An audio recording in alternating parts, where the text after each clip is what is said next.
para dar comienzo a un nuevo mundo de justicia, de paz y de seguridad nacional mundial. Ninguna fuerza en el universo va a poder detener este acontecimiento maravilloso. Es interesante que nosotros sepamos que Dios tiene un tiempo para todo. Y el tiempo en que Cristo vino hace 2000 años fue exactamente el tiempo que Dios ideó y diseñó para que su Hijo viniera en el momento de la historia que más se necesitaba y en el momento de la historia en la que su vida impactó al mundo entero. Con su primera venida, la historia fue radicalmente transformada. Contamos nuestros días de Cristo a nuestros días o antes de Cristo. Celebramos la Navidad, su cumpleaños, y celebramos la Semana Santa, su muerte y resurrección. El impacto de Cristo en la historia es tan importante y tan significativo, insisto, que terminó totalmente con cualquier otro líder religioso que pudiera haber existido o que ha existido desde sus tiempos a nuestros días. Krishna, Zoroastro, Buda, los gurús, Mahatma Gandhi, Confucio, cualquier líder que tú puedas mencionar, ni siquiera podría atreverse a compararse con el Hijo de Dios. Nadie nunca profetizó que iban a ser Buda, nunca nadie supo cuándo iban a ser Confucio, ni cuándo iba a venir. Ningún líder religioso ha prometido que regresaría al mundo a traer la justicia y la paz y la seguridad mundial más que el Hijo de Dios. Y esta es la razón por la cual nosotros debemos enfocar nuestra atención. Si no eres cristiano o eres ateo o eres un libre pensador, agnóstico, escéptico, en la persona de Jesús, que fue precisamente lo que hizo en mi vida el impacto que transformó mi carácter. En el libro de Gálatas capítulo 4, versículo 4, la Biblia dice que cuando vino el cumplimiento del tiempo de Dios, Dios diseñó que llegara Cristo hace 2000 años. Dios envió a su Hijo, nacido de mujer y bajo la ley, para que nos redimiera a los que estábamos bajo la ley, a fin de que recibiéramos la adopción de ser hijos de Dios. La venida de Cristo fue en el cumplimiento del tiempo que Dios había escogido. Pero vamos a preguntarnos por qué escogió Dios que Cristo viniera hace 2000 años. ¿Por qué no hace 1300 años? ¿O por qué no hace más de 2500 o hace 3000 años? Y aquí es donde encontramos la sabiduría de Dios en la Biblia. En primer lugar, Dios escogió que viniera Cristo en su primera venida hace 2000 años porque el Imperio Romano comenzó a abrir por primera vez en la historia carreteras, caminos por todos lados en Europa. De ahí viene la famosa frase, todos los caminos llevan a Roma. El Imperio Romano abrió caminos, carreteras por donde marchaban sus ejércitos, y estos caminos pavimentaron el camino para que los discípulos de Cristo cumplieran la orden que Jesús les había dado. Vayan a todas las naciones y prediquen este evangelio y hagan discípulos de todos los seres humanos. Toda potestad me es dada en el cielo y en la tierra. No tengan miedo de los hombres. He aquí yo estoy con ustedes todos los días hasta el fin del mundo. Estos nuevos caminos proporcionaron a los discípulos de Cristo la ventaja de viajar por toda Europa, África, el Medio Oriente y poder llevar estas buenas noticias al mundo entero. En segundo lugar, porque hace 2000 años existía la Pax Romana, que existió durante el tiempo de Cristo. Fue como un paréntesis de todas las guerras continuas que habían prevalecido anteriormente. Este factor también les benefició a los discípulos de Cristo para que fueran por todas las naciones sin ningún problema. En tercer lugar, el lenguaje y la cultura helénica. Cuando los ejércitos de Alejandro el Magno marcharon para conquistar el mundo, todos los filósofos griegos influenciaron de tal manera al mundo antiguo que el mundo antiguo adoptó y asimiló el lenguaje del griego. que se llamaba el griego koiné o la cultura helénica. Como consecuencia, cuando Cristo vino, el mundo entero hablaba el griego y dominaba el helenismo.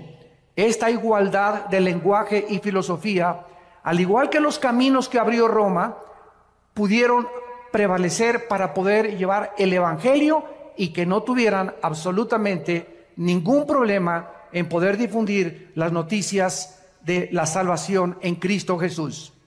Pero en cuarto lugar, lo más importante por lo cual Dios envió hace 2000 años a Cristo al mundo fue por el gran vacío que existía en la humanidad, que se vuelve a repetir exactamente 2000 años después, en la época, en el siglo XXI en que estamos viviendo. Las diversas y los cientos de religiones que había en tiempos de Cristo, con los miles de dioses de los griegos paganos, no pudieron nunca satisfacer ni a poder llenar el hambre de la humanidad de aquellos tiempos. Además, la inmoralidad, el paganismo, la idolatría, la depravación sexual, las filosofías griegas no pudieron satisfacer las necesidades más profundas del alma humana. En su primer carta a los Corintios, el apóstol Pablo lo escribe de esta manera en el versículo 1, versículos 18 en adelante. Y Cristo se dirige a los griegos, a los filósofos, aquellos que nadie ha podido comparar en 2000 años, los que se la pasaban interpretando el mundo, mientras Jesús venía a cambiar el mundo. Y dice el apóstol Pablo, porque la palabra de la cruz es locura a los que se pierden. Los griegos decían, ¿cómo puede el Hijo de Dios dejarse matar? Nuestros dioses Zeus, nuestros dioses titanes y todos los grandes de la mitología griega son dioses poderosos. Un Dios nunca permitiría que mataran a su Hijo. Fue locura para los griegos, para la sabiduría humana, que Jesús muriera crucificado.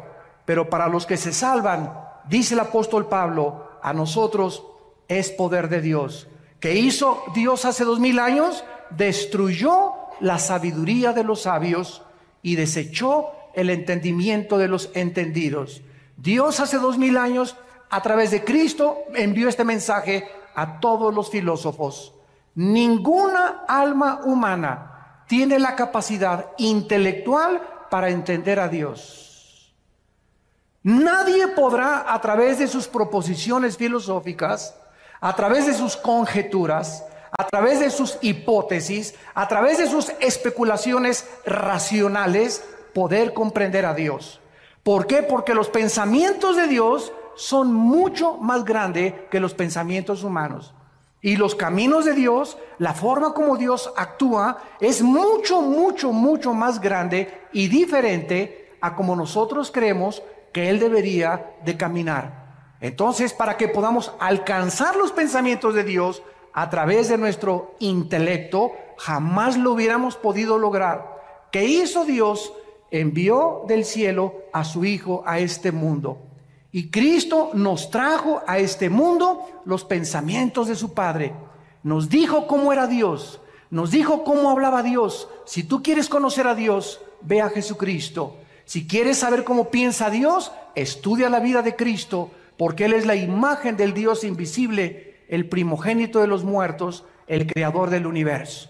Dios pues nos habló a través de Cristo, y el apóstol Pablo entonces reta a los filósofos y les dice, ¿dónde están los sabios? ¿Dónde están los que todo lo alegan en la televisión y en el radio y en las películas? ¿No ha enloquecido Dios la sabiduría del mundo? La Biblia está diciéndote, tráeme a tu gallo Giro.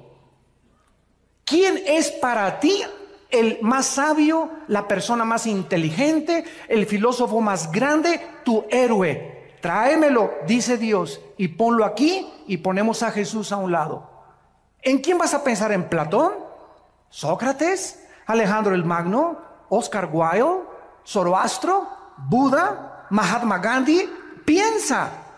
Dios nos está retando. Tráeme a tu gallito Giro. Piensen ustedes en el personaje que más ha impactado tu vida. y comparémoslo con Jesucristo.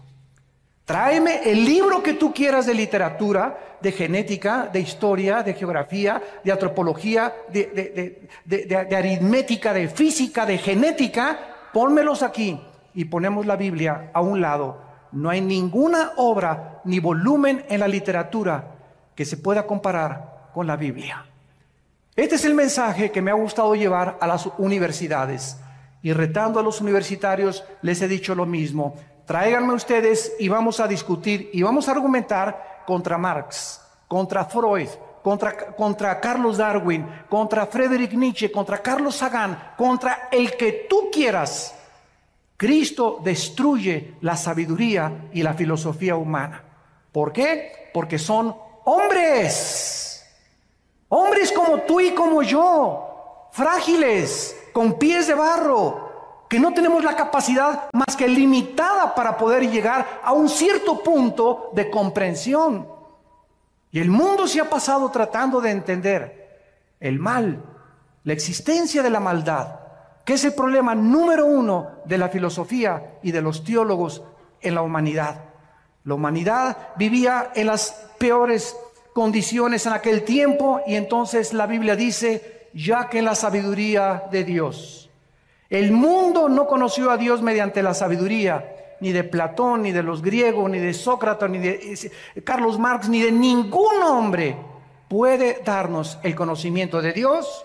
Agradó a Dios salvar a los creyentes por la locura de la predicación.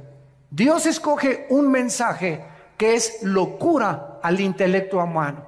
Y el mensaje es este: cree en Jesucristo, lo que Él hizo en la cruz del Calvario, invítalo a tu vida como tu Salvador, y Dios te perdona tus pecados, pasados, presentes y futuros.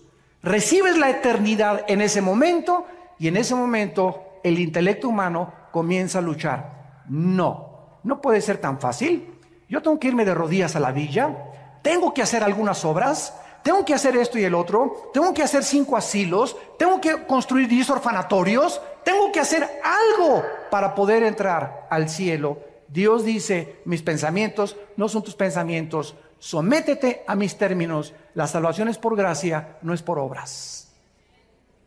Y este mensaje contradice todas las religiones, porque todas las religiones sin excepción enseñan que debemos hacer algo. Claro que después de recibir a Cristo tenemos que manifestar de que somos cristianos con las buenas obras, pero nuestras buenas obras no son el medio para salvarnos, son solamente un punto intermedio entre la salvación y lo que Dios dijo en su palabra. O sea, no es las obras lo que nos salva, sino el fruto de nuestra salvación. No nos portamos bien para irnos al cielo, nos portamos bien porque tenemos a Cristo y lo tenemos que demostrar por la forma en que vivimos. Fue entonces, en este tiempo, que el Dios Todopoderoso, el Creador del universo, envió a su Hijo al mundo, se vistió de carne, de hueso y de sangre, y nos trae este mensaje: de tal manera los ama mi Padre, de tal manera los ama Dios, que me ha enviado a mí al mundo a morir en una cruz por ustedes, para que cualquiera de ustedes que me escuche en este momento no se pierda, mas tenga la vida eterna. Mas Dios mi Padre muestra su amor a ustedes en que, siendo pecadores, yo voy a morir en tu lugar y en mi lugar en una cruz, para que toda la gloria de la salvación tuya y mi salvación no sea para ti, para que nadie llegue al cielo y le diga: Pedro, dame chance de entrar, por favor. Y Pedro te contesta: ¿y por qué te voy a dar chance de entrar? Es que hice 10 orfanatorios, 5 asilos, me fui a la villa de rodillas, fui una buena persona, fui fiel, etcétera, etcétera. Y te va a dar una patada, Pedro, y te va a aventar hacia abajo. Porque nadie va a entrar al cielo por sus buenas obras, sino por la sangre derramada en una cruz. Este es el medio que Dios escogió para que chocara con el intelecto humano. Porque nosotros, insisto, buscamos que necesitamos hacer algo para poder ser aceptados por Dios. Las buenas noticias es que Dios ya lo hizo todo en una cruz. Y solo a ti y a mí nos corresponde creer y aceptar lo que Dios hizo en nuestro lugar en la cruz de Cristo. Mientras la humanidad se sigue sumergiendo más y más en la inmoralidad, donde se siguen aprobando los matrimonios gays, iglesias que están aceptando, ¿verdad?, homosexuales, en el paganismo, en la idolatría, en la corrupción, en la mentira, en el fraude, las tinieblas en el siglo XX se están haciendo cada vez más densas y más densas y más densas en el mundo, pero en la mayor parte de los cristianos existe la convicción, y lo sabemos por el espíritu que tenemos dentro, que está pronto el mundo a ser sacudido por los poderes sobrenaturales de Dios. Dios ha comenzado en primer lugar a permitir que los climas cambien. Ya no hay primavera, verano, otoño o invierno.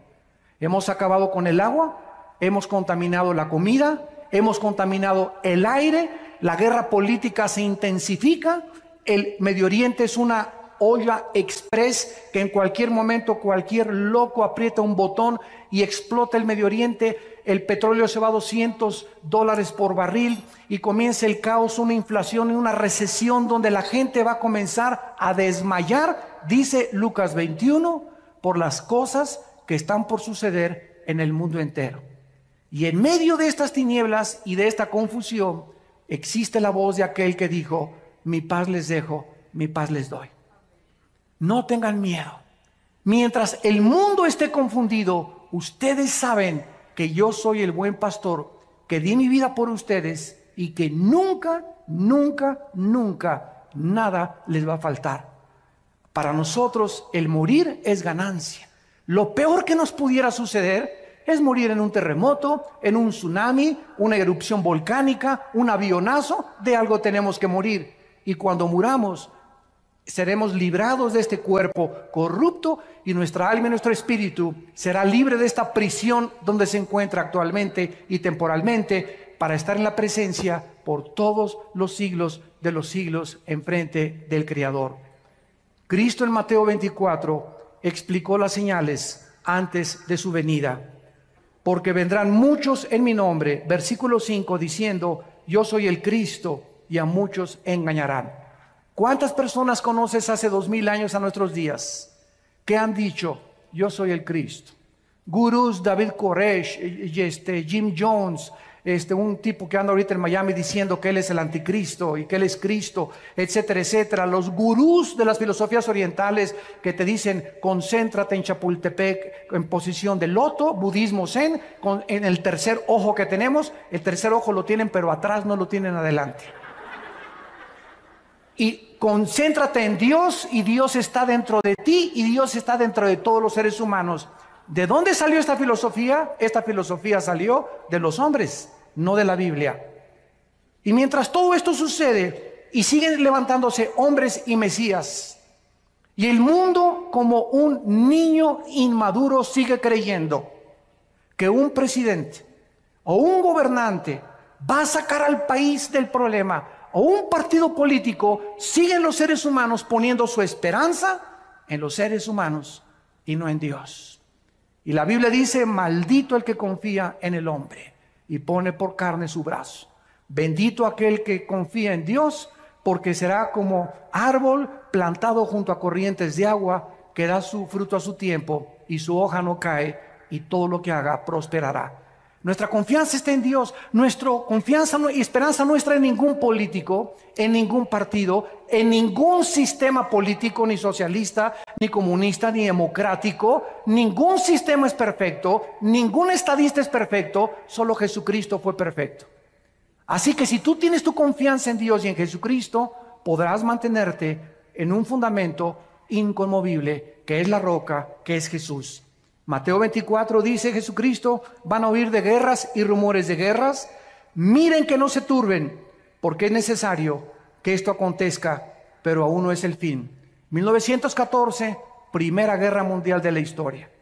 1939, Segunda Guerra Mundial de la historia.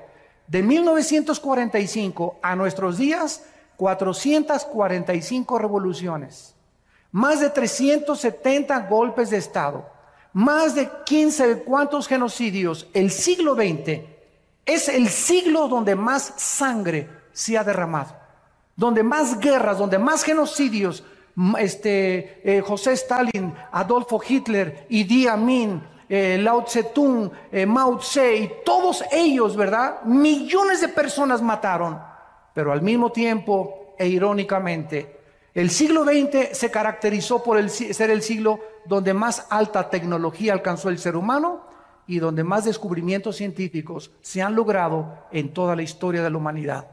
Qué ironía que mientras el ser humano evoluciona en ciencia y en tecnología, se hunde en contrario en su moral.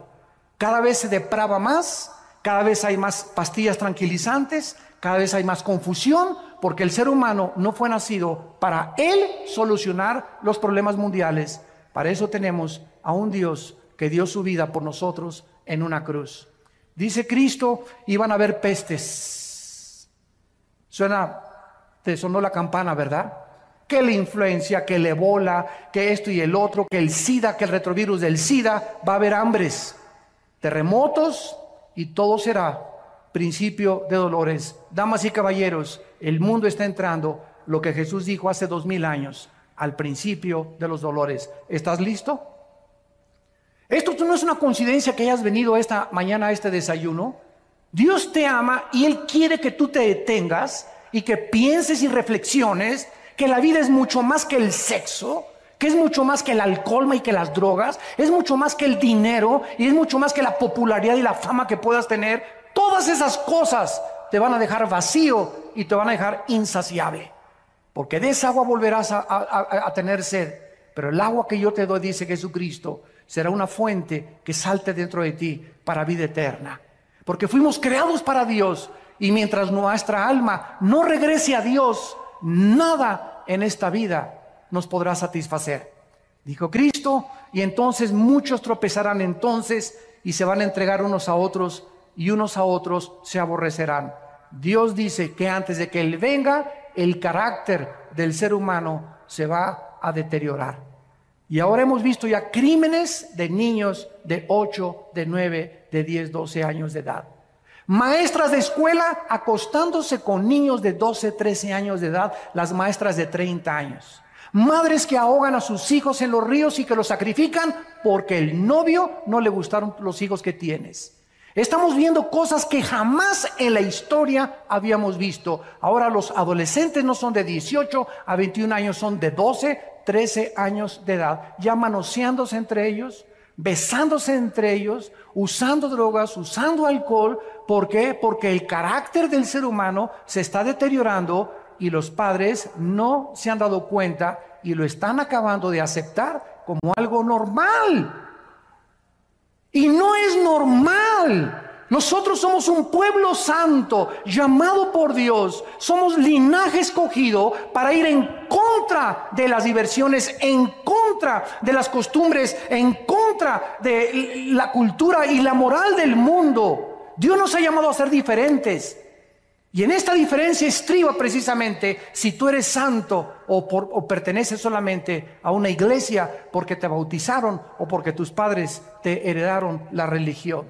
Esa es nuestra vida consagrada a Dios, donde podemos nosotros impactar al mundo con nuestra vida.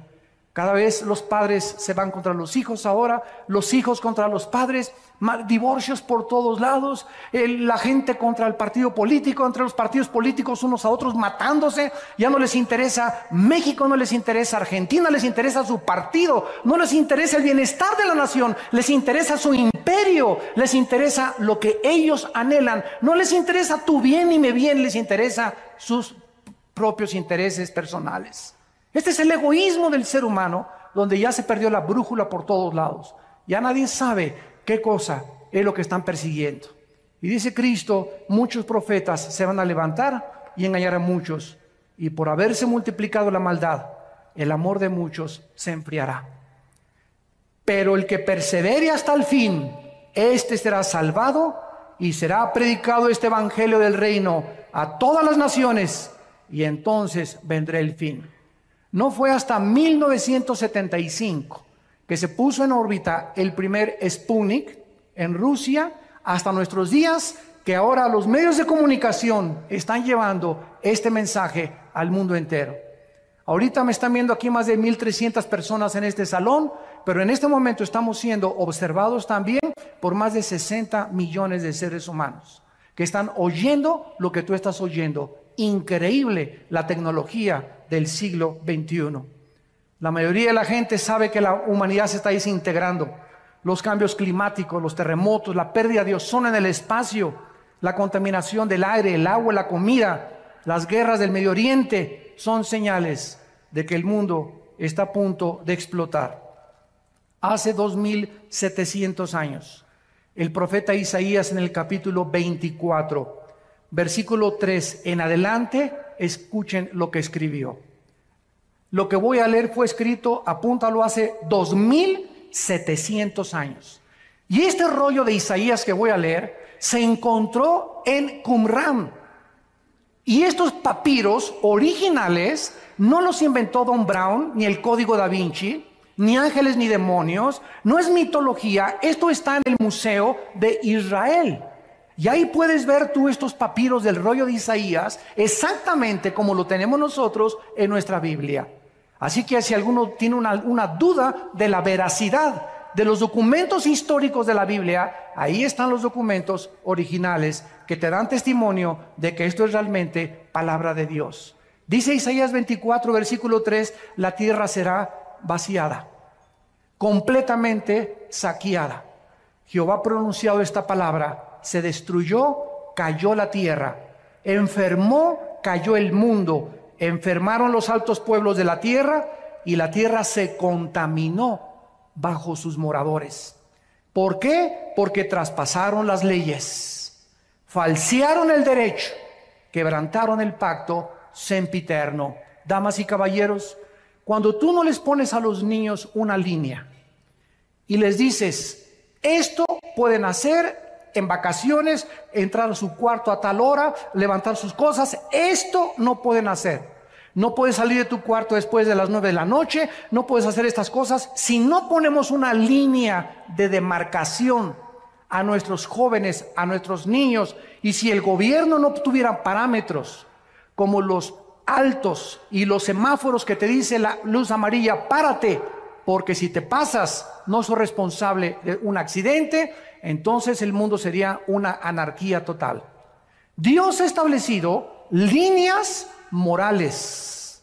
La moralidad no la puede legislar un gobierno, porque hay gobiernos que permiten las drogas, que quieren legislar las drogas, hay otros que permiten la homosexualidad, así que el gobierno no puede tener la moral absoluta. Solo Dios, nuestro Creador, nos puede decir estas son las líneas de demarcación. Y Dios en la Biblia ha establecido que el matrimonio sea entre un hombre y una mujer. No entre Pepe ni Pancho, ni entre Lupita ni Carmelita. Dios le trajo una mujer a Adán para que los dos pudieran interrelacionarse con órganos reproductores sexuales diferentes, para que pudiéramos ser colaboradores con Dios entre seres humanos. ¿Qué ha hecho el hombre? Dice la Biblia, traspasaron las leyes. A mí no me importa lo que dice, a mí me importa ser feliz y no me importa lo que la cultura ni lo que la moral diga. Y los gobiernos, como son democráticos, ante la presión de los homosexuales y de los grupos degenerados, el gobierno no tiene más que legislar y decir, para poder comprar votos, pues vamos a legislar la inmoralidad y la homosexualidad. Hemos llegado al punto donde hemos falseado el derecho, hemos quebrantado el pacto con Dios. Nos estamos, escúchenme muy bien, la humanidad nos estamos convirtiendo en animales. En animales. Donde te matan, donde te secuestran, donde creen que el otro día vi un anuncio que decía, no a la pena de muerte porque nos convierten en asesinos. El partido que escribió eso no tiene el mínimo conocimiento de lo que significa la retribución y no la venganza. Cuando un gobierno ejecuta la pena de muerte, no está asesinando, porque Dios le dio la prerrogativa al gobierno de ejercer la pena capital, porque de acuerdo a Dios, escúchenme, señores políticos, de acuerdo a Dios hay seres humanos que han perdido el derecho de seguir vivos, que se han convertido en animales. y que son lobos rapaces buscando a tus hijos para secuestrarlos, destruir tu familia, destruir la sociedad, causar temor, y esas personas, de acuerdo a Dios, han perdido el derecho de vivir. Porque es preferible que uno muera y que no secuestren a 50 y que paguen por uno solo. Esta es la filosofía y el pensamiento de Dios, no es el de nosotros. Pero nosotros entramos en una misericordia falsa. Ay, no, pobrecito. Todos los que han agarrado han dicho, prefiero que me maten a estar 75 años en la cárcel. ¿Qué cosa es lo que está sucediendo? Estamos perdiendo la brújula, donde ya nadie sabe si es bueno, si es malo, qué es mejor. ¿Por qué? Porque no son guiados por la Biblia, sino por los razonamientos y las filosofías de los seres humanos. El ser humano, dice la Biblia, va a llegar al nivel de los animales. Y dice Dios, por esta causa la maldición consumió la tierra. Sus moradores fueron asolados. ¿Será quebrantada la tierra? ¿Será removida como un borracho? Se agravará sobre ella su pecado y nunca más se levantará, porque Jehová, el Dios del cielo, lo ha determinado. En todas estas cosas, la humanidad que se encuentra en un túnel donde nadie sabe dónde está la luz, dónde está la salida. Vamos a consultarle a los de la nueva era, vamos a consultarles a los gurús, vamos a consultarles a los ateos, vamos a consultarles a los adivinos, a la bola de cristal. Y Jesús dijo, yo soy el camino, la verdad y la vida. Hay un solo camino, damas y caballeros, que es Jesucristo. Dijo Jesús, yo soy la resurrección y la vida. Y quiero decirte que si tú en esta mañana vives, es precisamente porque yo quiero que tú vengas a morar conmigo eternamente en la casa de mi Padre. ¿Por qué Cristo va a regresar? Número uno, porque la creación lo espera impacientemente. La creación ha sido contaminada con huracanes, tornados, lluvias, tormentas, erupciones volcánicas. ¿Por qué? ¿Ha existido esto siempre en la humanidad? Así es, desde que el primer hombre pecó en el huerto del Edén. Dios puso un planeta perfecto como administrador a una primer pareja y el hombre se rebeló contra Dios. Y Dios ha dejado esta rebelión continuar hasta el tiempo en que Él va a venir a poder acabar con la maldad. Y durante toda esta época de la historia ha entrado el proceso que la física llama la entropía, donde todo se descompone, todo se echa a perder, nuestras células comienzan a desgastar, todo se oxida. Esta es la ley de la entropía o de la corrupción de acuerdo a la teología bíblica. Y Dios dice que cuando Él venga, restaurará totalmente la creación. Miren lo que dice en Isaías 11, versículo 6, que pasará con el mundo ecológicamente cuando Cristo regrese. Morará el lobo con el cordero, el leopardo con el cabrito se acostará, el becerro y el león, la bestia, andarán juntos, y un niño los pastoreará. La vaca y la osa pasarán, sus crías se echarán juntas, y el león como el buey comerá paja. ¿Qué dice la Biblia? Que los leones antes no eran feroces. Dios no creó a los leones feroces. Dios no le puso veneno a los alacranes, ni a la viuda negra. Dios no le puso la ferocidad a las bestias de la selva. Dios no es el autor de lo que tenemos a nuestro alrededor. Somos nosotros. Cuando nosotros pecamos, inmediatamente se contaminó todo lo que estaba a nuestro alrededor. ¿Por qué? Porque el ser humano alejado de Dios no tenía el derecho de vivir en un mundo perfecto. El momento en que nosotros nos rebelamos contra Dios, me contamino a mí mismo, me comienzo a autodestruir, comienzo a destruir a mi esposa, comienzo a destruir a mis hijos, comienzo a lastimar a toda la gente a mi alrededor, porque el pecado es contagioso. Y si no entendemos esto, ¿por qué la Biblia aparta el pecado de la santidad? Nunca vamos a comprender la mente de Dios. Cuando tú pecas, estás escogiendo sufrir. Cada vez que tú pecas, vas a sufrir. Y vas a sufrir más allá de lo que tú creías que ibas a sufrir. El precio que vas a pagar va a ser más caro que el que pensabas que ibas a pagar. Y te irá peor de lo que pensaste que te iba a ir. El pecado trae consecuencias, porque la paga del pecado es la muerte. Y Jesús dijo que Él venía a pagar por el pecado humano. En segundo lugar, Cristo va a regresar porque nosotros lo estamos esperando. La Biblia dice por todos lados en el Nuevo Testamento que estemos orando y diciéndole al Padre, envíanos al Señor. Dice Tito capítulo 2, versículo 11 en adelante, porque la gracia de Dios se ha manifestado para salvación a todos los hombres, enseñándonos que renunciando a la impiedad y a los deseos mundanos, vivamos en este mundo sobria, justa y piadosamente, aguardando la esperanza bienaventurada y la manifestación gloriosa de nuestro gran Dios y Salvador Jesucristo. ¿Por qué me porto bien? ¿Por qué le tengo que ser fiel a mi esposa? ¿No quiero robar? ¿Por qué no quiero transar? ¿Por qué no quiero defraudar? ¿Por qué no quiero ver pornografía? Simplemente porque el que tiene esta esperanza se purifica a sí mismo.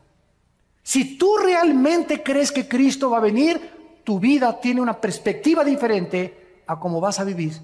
Porque si viene hoy en la tarde o viene la próxima media hora o hoy en la noche, tú vas a ser presentado y yo también, y no habrá nunca otra oportunidad para recuperar el tiempo que pudimos haber vivido en santidad.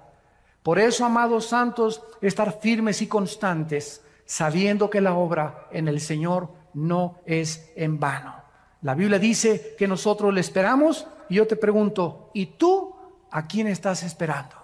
¿Cuál es tu propósito para vivir? ¿Qué significado estás esperando que te dé lo que alcanzas en tu vida? Pregúntale a la gente, ¿qué es lo que tú esperas de la vida? Ser famoso, ser modelo, ser artista, ser cantante, y después, ¿qué vas a hacer? ¿Qué no sabes que te puedes morir a los 35 años de edad? A los 40 años de edad, a los 50 años de edad, que tu carrera política puede ser frustrada por una embolia, por un ataque al corazón, que tu belleza puede ser extinguida mañana por un cáncer de piel o por cualquier problema que te pueda suceder. Nuestra vida está en un hilo. No nos hagamos ilusiones de poner nuestras perspectivas en este mundo. Está bien que queramos distinguirnos y todo, pero para la gloria de Dios, no para nuestros propios intereses. Si tu esperanza no está en Cristo, no eres más que una pobre criatura, desventurada, pobre, desnuda y triste delante de Dios. Porque lo que le da significado a nuestra vida es esperar a Cristo. En tercer lugar, Cristo tiene que venir porque la justicia lo demanda legalmente. Si Dios es justo y Dios ama la justicia, cuando Él venga, tiene que castigar el pecado. La paga del pecado es la muerte. ¿Cuántas personas conoces tú que se han muerto sin ir a la cárcel? ¿Cuántas personas hay en la cárcel que deben estar afuera? ¿Y cuántas personas hay afuera que deberían estar encerrados, pero por su influencia o por su dinero pueden salvarse del castigo judicial en este mundo? Escúchame, Dios algún día te va a pagar con todo lo que hiciste. No hay ninguno de nosotros que se le pueda escapar a Dios en el día del juicio, por cuanto Dios ha establecido un día en el cual juzgará al mundo con justicia, dando testimonio a los hombres con haber levantado a su Hijo de entre los muertos. En cuarto lugar, Cristo va a regresar para cumplir las profecías que Él dijo acerca de su venida. En el capítulo 14 de Juan, antes de morir, el día antes, Jesús les dijo a sus discípulos: no se turbe vuestro corazón, creen en Dios, creen también en mí. No permitas en estos meses y años que estamos viviendo que nada de las noticias, que el petróleo cayó, que el dólar cayó, que no hay trabajo, no permitan, dice Dios, que nada les robe su paz. Lo que nos hace ser vencedores ante las circunstancias adversas del mundo es la paz de Dios. Si tú no tienes en esta mañana, ustedes que nos ven por la televisión, si tú no tienes paz en tu vida, no puedes alcanzar ni lograr nada. Y déjame decirte algo, no tienes paz porque el pecado trae culpa, vergüenza, intranquilidad, irritabilidad, rencor y amargura. Cada vez que pecas, pierdes la paz, pierdes la tranquilidad, no te aguanta ni tu perro. Pero cuando tenemos paz, somos gobernados por algo que sobrepasa el entendimiento y que aunque podamos alrededor estar en medio de un huracán y de un tornado, sabemos que nuestras vidas están totalmente en las manos de aquel que dio su vida por nosotros en una cruz. Cristo dijo: en la casa de mi Padre muchas moradas hay. Si así no fuera, yo os lo hubiera dicho. Voy a preparar lugar para ustedes, para que si yo me fuere, vendré otra vez y los tomaré a mí mismo, para que donde yo estoy, ustedes también estén. Y ustedes saben a dónde voy y sabéis el camino. Tomás le dijo: no sabemos dónde vas. ¿Cómo podemos saber el camino? Jesús le dijo: yo soy el camino. Yo soy la verdad y yo soy la vida. Nadie viene al Padre si no es por mí. Fue lo que hizo que mi vida fuera consagrada a Dios. Cuando yo leí esto, ya había estudiado yo las religiones. Buda, había pertenecido al Partido Comunista, quería ser gurú, me quería el Himalaya, me quería rapar como los Hare Krishna, quería experimentar con las drogas, con la marihuana, con el LSD, etcétera, etcétera. Y cuando yo me enfrento con estas palabras de este hombre, caí en ese momento. Eran las 1:30 de la madrugada en mi casa, bañado en lágrimas. Por fin descubría a alguien que me decía: no puede que, quizá, chance y, a lo mejor me encontraba con alguien que me decía: yo soy el camino. No hay ningún otro camino, Armando, me decía Jesús, más que yo. Cualquier otro camino en el que tú te encuentres es un camino que conduce a la muerte. Yo soy el camino por donde tú debes andar. Agárrate de mi mano, dice Jesús, y vas a caminar conmigo y vas a tener vida y vida en abundancia. Y además, cuando mueras, vas a seguir siendo pastoreado por toda la eternidad por mi Padre. Cristo viene para cumplir sus promesas que Él nos ha hecho.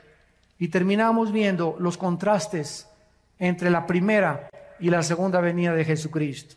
En la primera venida de Jesucristo, Él vino a quitarse el trono, la corona, los vestidos reales, y bajó a un mundo de pordioseros. Bajó a un basurero que es el planeta Tierra. Y estando en la condición de hombre, no invitó a su nacimiento al Shah de Irán, ni a la Pompidou, ni a los Richelieu. No inventó a la clase media alta, ni a los políticos, ni a los encumbrados. Cuando Él nació, imagínate esto, el creador del universo nace en un pesebre. ¿Qué nos dice esto? Que Dios es un Dios humilde. Y que ese carácter de Dios lo debemos llevar nosotros en nuestra alma. Inmediatamente la humildad se refleja en los que siguen a Jesucristo de todo corazón. Y lo contrario es la pomposidad, la vanidad, la altanería, la soberbia, el orgullo que gobierna a los seres humanos. El desprecio por las clases marginadas, el creerse que por ser socialmente más educado o tener mejor coche o mejor color de piel o mejor esto, inmediatamente lo notamos en aquellas personas que no conocen al Hijo de Dios. Cuando Cristo venga, vendrá con toda su gloria, con toda su potestad, con todo su reino para gobernar para siempre. Dice Mateo 24:29, e inmediatamente después de la tribulación, el sol se oscurecerá, la luna no dará su resplandor, las estrellas caerán del cielo y las potencias de los cielos serán conmovidas, y entonces aparecerá la señal del Hijo del Hombre en el cielo, y entonces lamentarán todas las tribus de la tierra y verán al Hijo del Hombre viniendo sobre las nubes del cielo con gran poder y con gran gloria.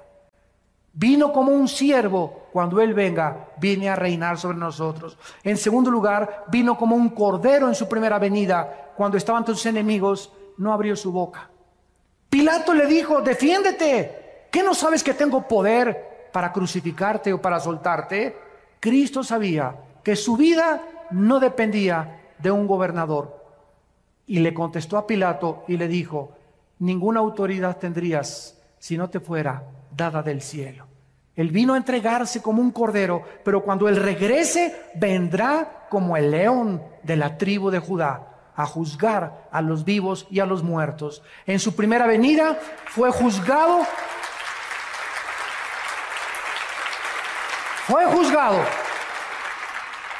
En su primera venida, con el juicio más injusto dentro de la misma jurisprudencia y de las leyes del derecho romano y del derecho griego y de todos los que han estudiado, es el juicio más injusto que un hombre ha padecido, el haber sido juzgado como lo fue Jesucristo. En su segunda venida, Él vendrá como el juez de toda la humanidad. En primera venida el mundo lo juzgó y dijeron: crucifíquenle, crucifíquenle. Cuando Él venga en su segunda venida, en estos días o en estos meses o en los próximos años, viene a juzgar a todos aquellos que se burlaron de Él. Y en cuarto lugar, cuando Él vino, nació en un pesebre. Creció como un humilde carpintero y entró a Jerusalén en un burrito. Pero cuando Él venga por segunda vez, vendrá en un caballo blanco. Y seguido de millones y millones de ángeles y de santos que vendremos con Él. Y dice Apocalipsis 19, entonces vi el cielo abierto, versículo 11, y un caballo blanco, y el que lo montaba se llama Fiel y Verdadero, con justicia juzga y pelea. Sus ojos eran como llama de fuego, había en su cabeza muchas diademas, y tenía un nombre escrito que ninguno conocía, sino Él mismo. Estaba vestido de una ropa teñida en sangre, y su nombre es el Verbo de Dios. Y los ejércitos celestiales, vestidos de lino finísimo, blanco y limpio, le seguían en caballos blancos. De su boca sale una espada aguda para herir a las naciones, y Él las regirá con vara de hierro. Y Él pisa el lagar del vino del furor de la ira del Dios Todopoderoso. Y en su vestidura y en su muslo tiene escrito este nombre: Rey de Reyes y Señor de Señores. Ven, Jesús, ven. Viene a triunfar, viene a traer justicia, viene por nosotros, viene a recompensarte.